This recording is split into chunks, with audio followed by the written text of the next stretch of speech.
Assalamualaikum warahmatullahi wabarakatuh. Nama saya Nur Syahida Zati binti Zukri. Saya akan membawakan tajuk kajian yang bertajuk konsep hati dalam mendidik akhlak manusia. Teruskan kepada abstrak. Hati ini memainkan peranan yang sangat penting dalam mendorong akhlak seorang Allah Ta'ala menjadikan hati yang asalnya bersih dan bak kain suci, bak kain putih yang masih baru dan tidak ada kotoran. Dahil ini terdapat segelintir manusia yang tak menjaga hati mereka bahkan menyakiti hati orang lain. Kertas kerja ini bertujuan untuk mengkaji peranan hati dalam mendidik akhlak manusia dengan lebih terperinci supaya ia dapat menjadi rujukan dan dorongan kepada manusia untuk mendidik hati mereka. Bagi mencapai objektif ini, saya menggunakan kaedah kolektif digunakan, iaitu kaedah dokumentasi. Berdasarkan kajian ini, berdasarkan kajian yang telah dilakukan, kepentingan hati adalah sangat perlu diutamakan bagi menjamin akan baik buruk itikat laku seorang itu. Jadi, kajian ini mengandungi konsep hati menurut Islam serta peranan hati dan mendidik akhlak manusia. Kita teruskan kepada pengenalan. Kejadian manusia di atas muka bumi ini adalah merupakan tanda kebesaran Allah Subhanahu Wa Taala. Allah mencipta dan menjadikan manusia tak bukan hanyalah untuk beribadah kepadanya, dan setiap kejadian Allah ada unik dan berinfluensi tersendiri. Begitu jugalah hati. Samping itu, tingkah laku manusia juga didasari dengan hati. Oleh itu, pengkaji tertarik untuk mengkaji dengan lebih mendalam tentang konsep hati dan peranan hati dalam mendidik akhlak manusia, sebab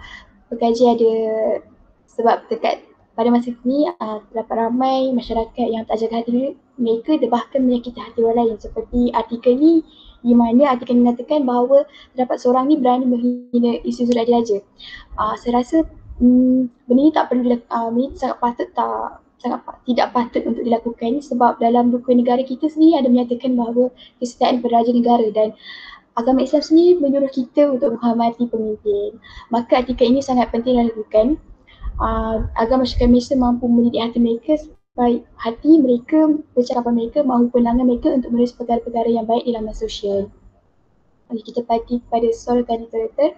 Dalam jalankan kajian ni terdapat banyak penulis telah meninjau beberapa bahan kajian, namun ada perhatian penulis dan mendapati bahawa kajian lepas jalankan hanya dilakukan secara umum saja tanpa membukakan dengan lebih mendalam apa kaitan antara dua aspek ni. Maka berdasarkan suatu kajian ke atas ni yang ada memberi justifikasi bahawa kajian ini signifikan untuk dilakukan, kerana pengaji masih belum menemukan kajian secara khusus berkaitan tajuk ni. Kita pergi pada metodologi kajian. Metod yang digunakan pada kajian ini adalah metod kualitatif, iaitu kaedah pendidikan kepustakaan. Sumber data yang digunakan adalah mengakumui data primer dan data sekunder. Seterusnya, metod analisis yang digunakan adalah metod komparatif. Kita pergi kepada konsep hati menurut pandangan Islam.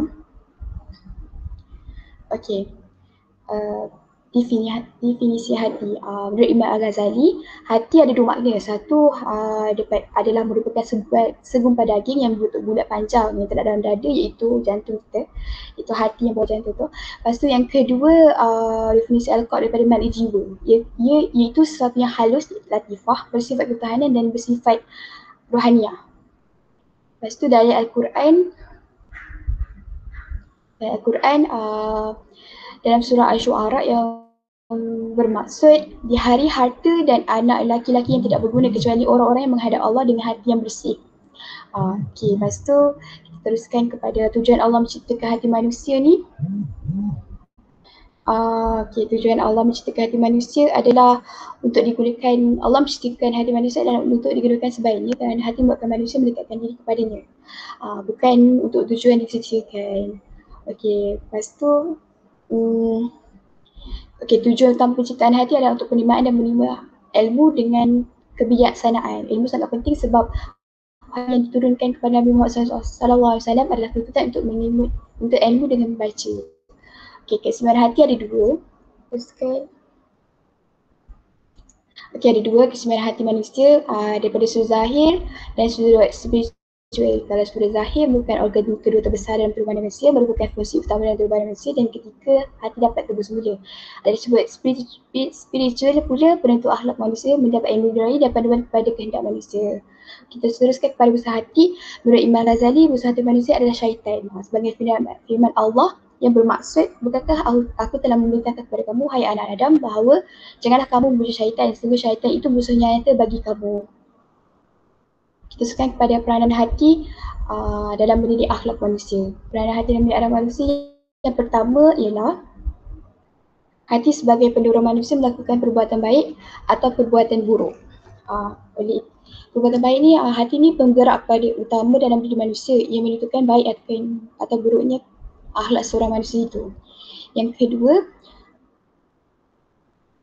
hati berperanan untuk sentiasa bertaubat dalam menerima kebenaran Allah SWT.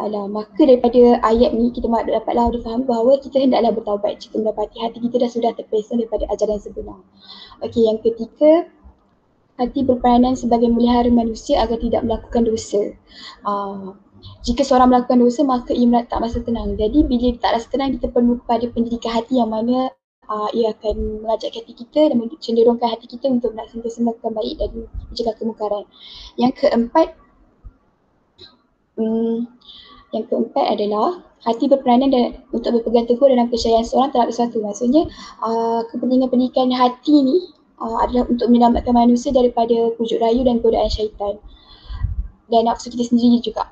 Okey, untuk sebagai akhir rumusan kita pada hari ini, kita bagi jamin kebahagiaan ni kita kena perlulah kepada diridai oleh Allah, dan pendidikan hati ni sangat penting dari seseorang supaya ia mendorong kita untuk sentiasa melakukan kebaikan. Jadi itu wajarlah kepada setiap individu muslim untuk sentiasa menjaga hati mereka agar ia dapat mendorong setiap seorang sentiasa melakukan kebaikan, di mana sikap ini perlu diterapkan dalam hati sejak mereka kecil lagi. Jadi itu sajalah daripada saya. Sekian, terima kasih.